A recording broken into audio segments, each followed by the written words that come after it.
میرے حلق میں ڈالتے تھے، میں وہ چوس لیا کرتا تھا، پیاس کی شدت ختم ہو جاتی تھی۔ بیٹے آج تو میرے تیرے درمیان میں آقائے کریم بھی نہیں ہے، نانا بھی نہیں ہے، میں اپنی زبان تیرے حلق میں ڈال رہا ہوں، اس کو چوسنے کے بعد ہو سکتا ہے تجھے تسکین مل جائے، ہو سکتا ہے تجھے سکون حاصل ہو جائے۔ امام علی اکبر نے اپنے والد گرامی کی زبان کو چوسا ہے۔ ایک مورخ لکھتا ہے کہ آپ نے اپنی انگوٹھی چسوائی تھی، چوسنے کے بعد تسلی تشفی حاصل ہو جاتی ہے۔ پھر میدان کارزار میں اپنے گھوڑے کو جب گھماتے ہیں، خدا کی قسم چارہا جانب صفے کی صفیں الٹتی ہیں، اکیلا تنہا علی اکبر ہے کہ یزیدیوں کو گاجر اور مولی کی طرح کاٹ کر کے جہنم میں پہنچا رہا ہے۔ قربان جاؤ علی اکبر کی ہمت اور جسارت پر۔ ظالموں نے پھر اسی مکاری والی چال چلتے ہوئے یک بار کی حملہ کر دیا، چاروں طرف سے نیزے چل رہے ہیں، چاروں طرف سے تیروں کی بارش ہو رہی ہے۔ آخر ایک مرد مجاہد، ایک غازی کب تک کتنوں سے لڑتا، جب چاروں طرف سے حملہ آور ہو گئے۔ میرے نبی کے بیٹے علی اکبر اپنے گھوڑے سے نیچے تشریف لے آتے ہیں، اور تشریف لانے کے بعد ایک ظالم نے آپ کے سر پہ پیچھے سے نیزہ مارا ہے۔ نیزہ مارنے کے بعد آپ شہادت کا جام نوش فرما چکے ہیں۔ آقائے کریم کے بیٹے حسین سارا منظر دیکھ رہے ہیں۔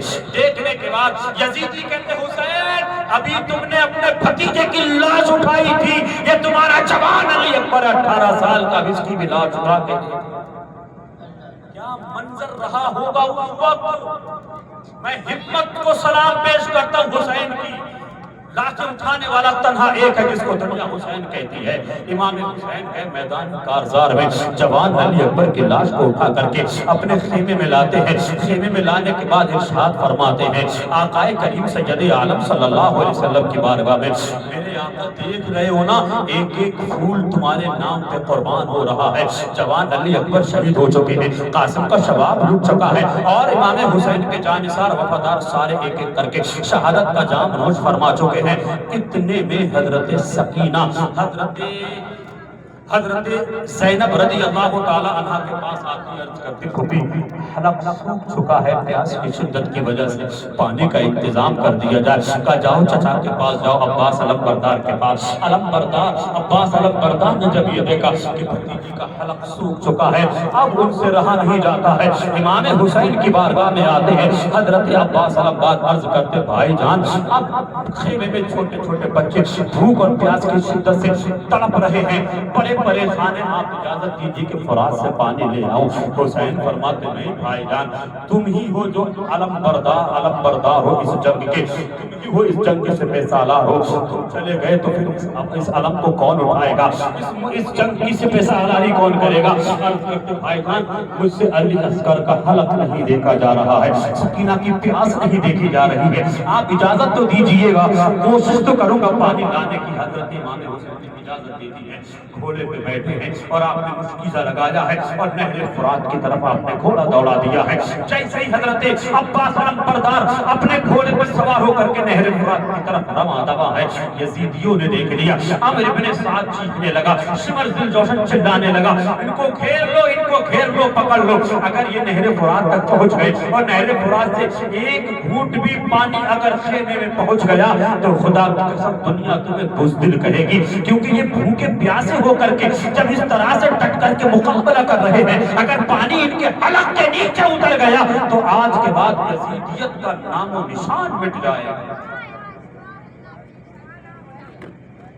حضرت عباس علم بردار نہر فرات میں ہے، گھوڑا ہے اور مشکیزہ ہے، پانی بھرنا شروع کیا، لوگوں نے گھیر لیا چاروں طرف سے، چیخ رہے ہیں، چلا رہے ہیں، پانی نہ جانے پائے، پانی چلا گیا تو دنیا میں یزیدیت کا نام ختم ہو جائے گا، یزیدوں کا نام، یزید کا نام لینے والا کوئی نہیں رہے گا، ان کو مار لو، ان کو پکڑ لو، ان کو یہی ختم کر دو۔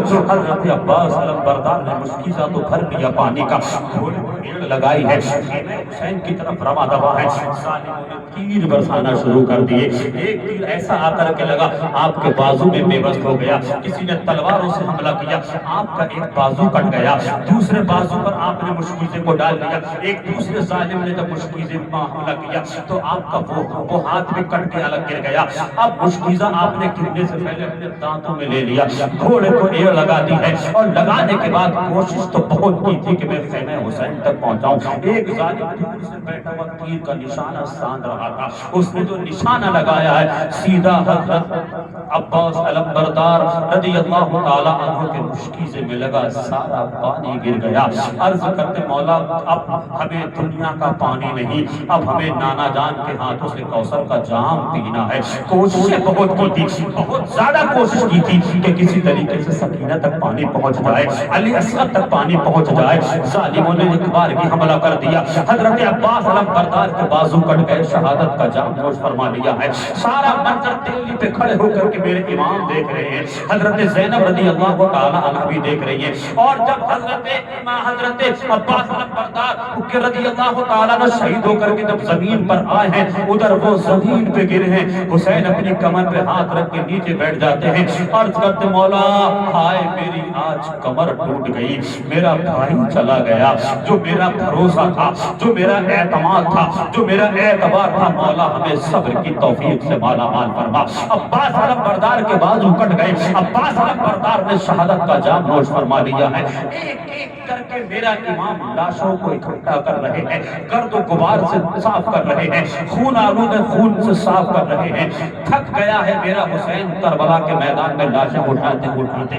حضرت علی اصغر کی چیخ نکلی ہے, حضرت زینب رضی اللہ تعالی عنہا آتی بھائی جان یہ دیکھو چھوٹے سے بچے کا پیاس سے تڑپنا دیکھا نہیں جا رہا ہے, جاؤ ان کوفیوں کے پاس, جاؤ ان یزیدیوں کے سامنے اس چھوٹے سے بچے کو پیش کر دو. ہو سکتا ہے تم پہ نہ صحیح تو اس بچے پہ تو ترس آ جائے, ان کے بھی تو چھوٹے چھوٹے بچے ہوں گے, شاید اپنا بچہ سمجھ کر خیال کرے, اپنا بچہ سمجھ کر ترس کھا جائیں, ہو سکتا ہے اس بچوں کو پانی پلا دیں. حسین میدان کارزار میں ہے, یزیدیوں کی طرح مخاطب ہو کر کے خطاب فرماتے ظالموں میں تمہاری نظر میں اگر مجرم ہوں, میں نے اگر جرم کیا ہے تو غلطی میری ہے, سزا مجھے دو, لیکن اس چھوٹے سے بچے نے تمہارا کیا بگاڑا ہے؟ بچے والے تم بھی تو ہو, تمہارے بھی چھوٹے چھوٹے بچے ہوں گے, یہ انہی میں سے ایک بچہ سمجھ لو. ہم کو پانی مت دو, ہم نہیں مانگتے ہیں, لیکن اس بچے نے تمہارا کچھ نہیں بگاڑا ہے. اس بچے کی تو پیاس بجھا دو, اس بچے کو تو پانی ملا دو, پانی پلا دو تاکہ اس کی پیاس مکمل ہو جائے. ایک ظالم حرملہ ابن قائل دور بیٹھا دیکھ رہا تھا. ظالم پانی نہ دیتے کوئی بات نہیں, اس ظالم نے دور سے جو حملہ کیا ہے تیر سے, وہ تیر آ کر کے حضرت علی اصغر کے حلق پہ لگ جاتا ہے, اور حلق کے لگنے کے بعد حلق کو چیرتا ہوا میرے امام کے بازو میں بے بس ہو جاتا ہے. حسین نے وہ تیر نکالا, حلق سے خون کا فوارہ نکلا ہے, اور مولا کی بارگاہ میں عریضہ پیش کرتے ہیں میرے امام حسین مولا اس چھوٹے سے تحفے کو اپنی بارگاہ میں قبول فرما. یہ امتحان ہے, یہ آزمائش ہے مولا, یہ تو ایک علی اصغر ہے. اگر تیری رضا حاصل کرنے کے لیے اللہ مجھے 70 علی اصغر دیتا تو ایک ایک کر کے تیرے نام پہ قربان کرتا جائے. حضرت علی اصغر نے شہادت کا جام نوش فرما لیا ہے. سب شہید ہو چکے ہیں. امام حسین کی شہادت بیان کروں, سنیں گے یا کل سنیں گے؟ بولو سنیں گے؟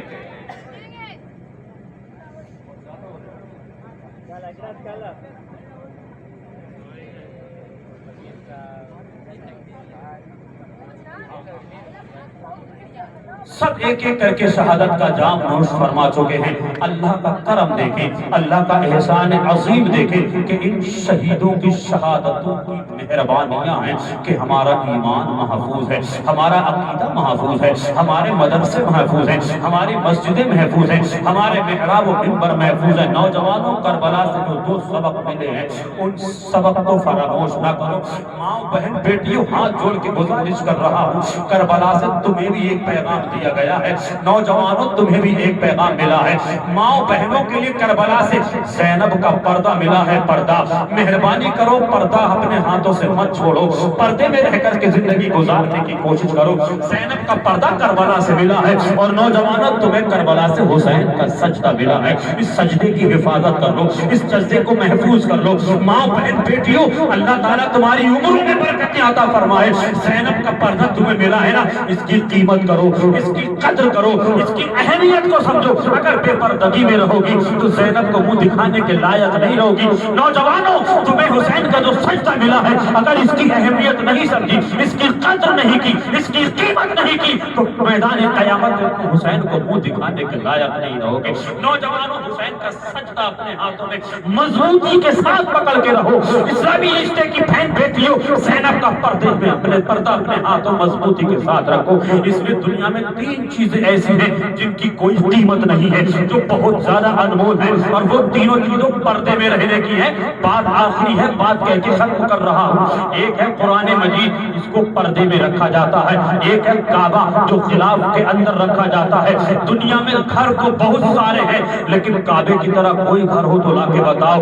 دنیا کے اندر کعبے کو غلاف میں رکھ کے یہ بتایا جاتا ہے یہ کوئی عام گھر نہیں ہے، اللہ کا گھر ہے۔ اس لیے اس کو غلاف سے مزین کر کے اس کو غلاف کے اندر رکھا جاتا ہے، اس کو غلاف کے اندر رکھا جاتا ہے تاکہ دنیا کو لگے یہ کسی عام آدمی کا گھر نہیں ہے، یہ اللہ کا گھر ہے۔ قرآن عظیم کو کپڑے کے اندر رکھا جاتا ہے، دستان میں رکھا جاتا ہے، تاکہ لوگوں کو پتہ یہ چلے یہ کوئی عام کتاب نہیں ہے، اللہ کی کتاب ہے۔ یہ غلاف کے اندر ہے، یہ کپڑے کے اندر ہے، یہ دستان کے اندر ہے، لوگوں کو پتہ چلے کہ یہ عام کتاب نہیں ہے۔ قرآن مجید ہے، نبی پہ نازل ہوا ہے، اللہ کی مقدس کتاب ہے۔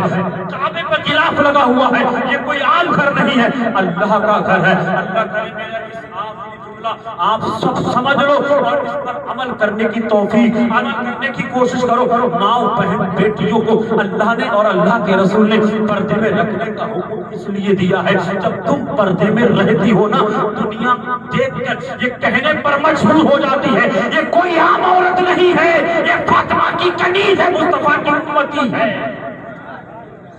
جیسے قرآن قیمتی ہے، جیسے کعبہ قیمتی ہے پردے کی بنیاد پر، خدا کی قسم قوم کی یہ بچیاں، قوم کی یہ بیٹیاں، اسلامی رشتے کی بہن بیٹیاں جب پردے میں رہتی ہیں تو ان کا بھی کوئی قیمت نہیں، یہ بھی بڑی انمول۔ بھائیو مہربانی کرو میرے پیارو، اسلام کو سمجھو، حسین کو سمجھو، کربلا کی تاریخ کو پڑھو، کربلا کی تاریخ کے مناظر کو پڑھو، بزرگوں کی زندگی کو پڑھو، صحابہ کی زندگی کو پڑھو، اہل بیت کی زندگی کو پڑھو، خواتین اسلام کی زندگی کو پڑھو، مجاہدین اسلام کی زندگی کو پڑھو گے تو انشاءاللہ تعالی ہماری اور آپ کی دنیا بھی بہتر ہو جائے گی اور آخرت بھی بہتر ہو جائے گی۔ خدائے وحدہ لا شریک کی مقدس بارگاہ میں دعا ہے کہ اللہ اور آپ کو اس گفتگو پر سختی کے ساتھ عمل کرنے کی ہمت اور توفیق نصیب فرمائے۔ میرے بولنے میں قصداً صحبت کوئی چھوٹی بڑی غلطی ہو گئی ہو، مولا اس کو معاف فرما کر اپنی بارگاہ میں قبول فرمائے۔ صدق و دل سے کلمہ طیبہ پڑھ لیں۔